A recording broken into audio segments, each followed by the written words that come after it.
The Acer Swift 5 is a thin and lightweight 14-inch laptop, but what sacrifices have to be made for this level of portability? I'll help you decide if this laptop is worth considering in this detailed review.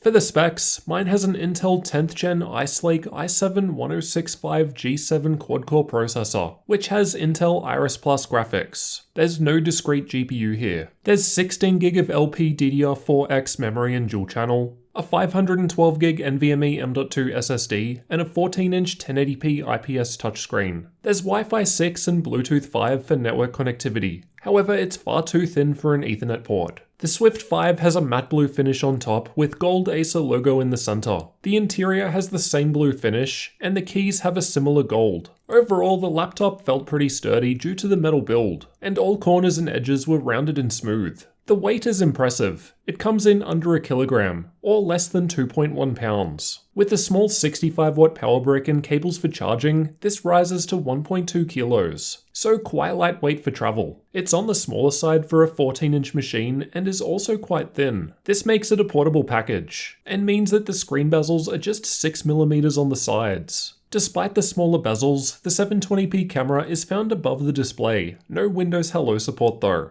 The camera and microphone are both pretty average, and typing on the keyboard isn't too obtrusive. The keyboard has white backlighting which illuminates all keys and secondary key functions. The brightness can be adjusted between 2 levels or turned off completely by using the F8 key. I found the keyboard good to type with, however I wasn't personally a fan of the small arrow keys. And as the power button is right above the backspace key, you'll probably want to change the settings in Windows so that a mispress doesn't put it to sleep, which is the default. Here's how typing sounds to give you an idea of what to expect. The rear of the laptop raises up a little bit when you open the lid, which gives the keyboard an ever so slight incline. We can see on the back there are just a couple of rubber feet which come into contact with the desk. And with that combined with the super low weight, I found it very easy to slide around on a flat surface, despite the rubber feet underneath. There was some keyboard flex while pushing down hard. Some would be due to that lift design, as there are less contact points between it and the desk. However, I never had any issues with this during normal use. Screen flex also seemed pretty average, but it was hard to try and bend it without the machine sliding around for the reason just discussed. The precision touchpad clicks down anywhere and worked well. I thought the size was decent considering the available space. There's a small fingerprint scanner to the right just below the arrow keys. I tried adding different fingers multiple times, but never got it to properly recognize my fingers during the setup process, so I wasn't able to test it out. The 14-inch 1080p IPS touchscreen worked fine, and the screen didn't tilt back when pressing on it. I've measured the color gamut with the Spider 5 and got 99% of sRGB, 70% of NTSC, and 76% of Adobe RGB. At 100% brightness, I measured 316 nits in the center with a 890:1 contrast ratio. So fair results, about average brightness and above average colors. Backlight bleed was minimal in this worst case scenario. I never had any issues when viewing darker content, but this will vary between laptop and panel. On the left from the back there's the power input, HDMI output. The version wasn't specified, however I confirmed I could use a 4K monitor at 60Hz, so it's probably 2.0, USB 3.1 Gen 1 Type A port, and a USB 3.1 Gen 2 Type C port supporting DisplayPort, Thunderbolt 3, and I confirmed Type C charging works too. On the right from the front, there's a 3.5mm audio combo jack, USB 2.0 Type A port, status LEDs, and Kensington lock. There's nothing on the back other than some subtle Swift branding, while the front just has a groove to help you open the lid. Fingerprints and dirt show up on the matte finish, both on the interior and lid. However, as a smooth surface, it's easy to clean. Underneath just has some air ventilation towards the back. Getting inside was very easy. Just remove 11 TR5 screws and the bottom panel comes right off.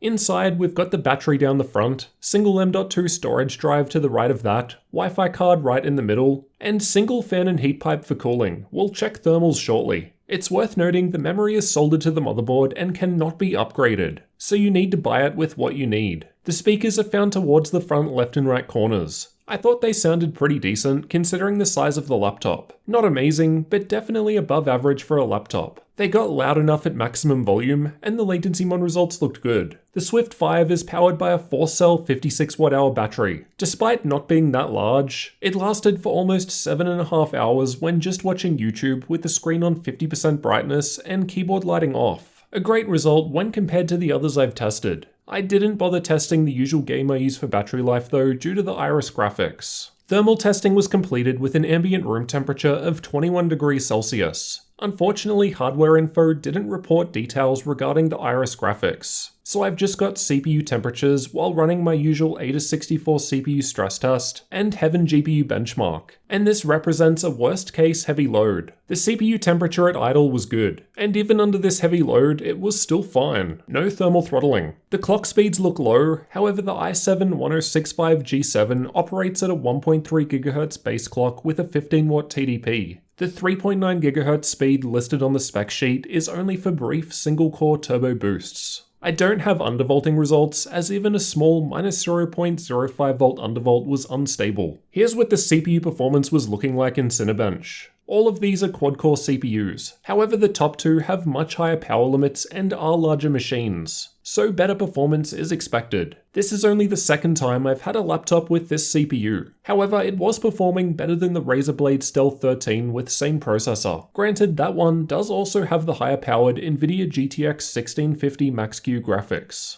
As for the areas where you'll actually be touching, it was well below the usual 30 degrees Celsius I usually see at idle. Even with the CPU and GPU stress test going, it's in the mid-30s on the keyboard, so hardly even warm. Absolutely no issues at all. Let's have a listen to fan noise.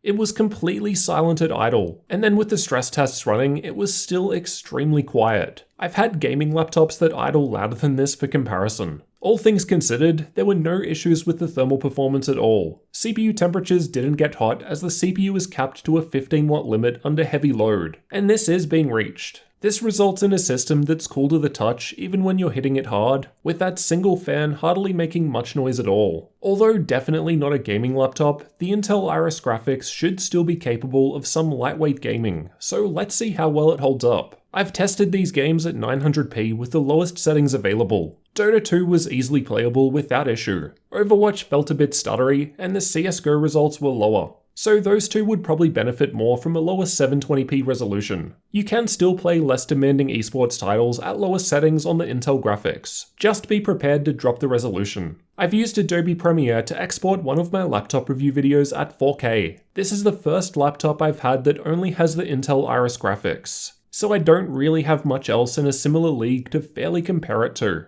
As a result, the Swift 5 is in last place out of the machines I've recently tested due to not having discrete graphics. I've used Crystal DiskMark to test the 512GB NVMe M.2 SSD, and the speeds were respectable. For updated pricing, check the links in the description, as prices will change over time. At the time of recording, you can get the Acer Swift 5 for just over $1,000 US. However, this one has half the memory of the one I tested. I couldn't find a 16GB model on Amazon or Newegg. The i5 model is also available for $900 US. Here in Australia, the same spec I've tested seems to go for $200 Australian dollars. However, it's currently on sale for $300 less, while the i5 model typically goes for $500 less, but it's on sale too. With all of that in mind, let's conclude by going through the good and bad aspects of the 10th gen Acer Swift 5 laptop. Overall, I thought the build quality was decent when you consider the smaller form factor. Yes, it does have some flex if you go out of your way to try and bend it, but it's perfectly adequate during normal use and feels quite sturdy.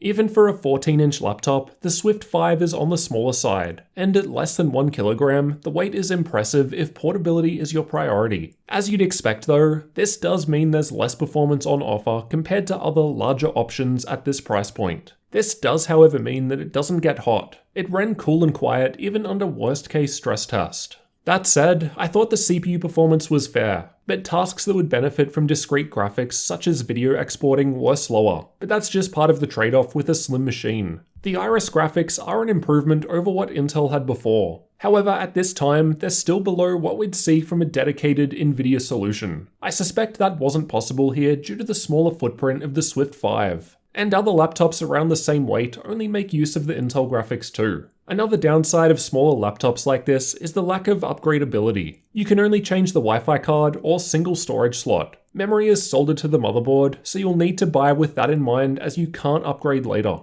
The touchscreen was decent with above average color gamut and average brightness. The keyboard and touchpad worked well. It was a shame I wasn't able to test the fingerprint scanner though. Hopefully it's just some issue with my specific unit or fingers. Considering the size, there's a decent range of I/O, though USB 2.0 in 2020 seems suboptimal. The Type-C port with DisplayPort, Thunderbolt 3, and Type-C charging in particular was nice to have. The battery life was also quite good, again considering the size of both the machine and battery, but I suppose that's expected when there's no discrete graphics. With the Swift 5, you're absolutely paying extra to have such a thin, light, and portable laptop. Some people, myself included, are happy to pay this price though, even if there are better performing options for less money if they come at the expense of heavier and thicker profiles. I think the Swift 5 would be a good option for a business user that travels frequently with a laptop but doesn't need discrete graphics power. Let me know what you thought about the 10th gen Acer Swift 5 laptop down in the comments. And if you're new to the channel, consider getting subscribed for future laptop reviews and tech videos like this one.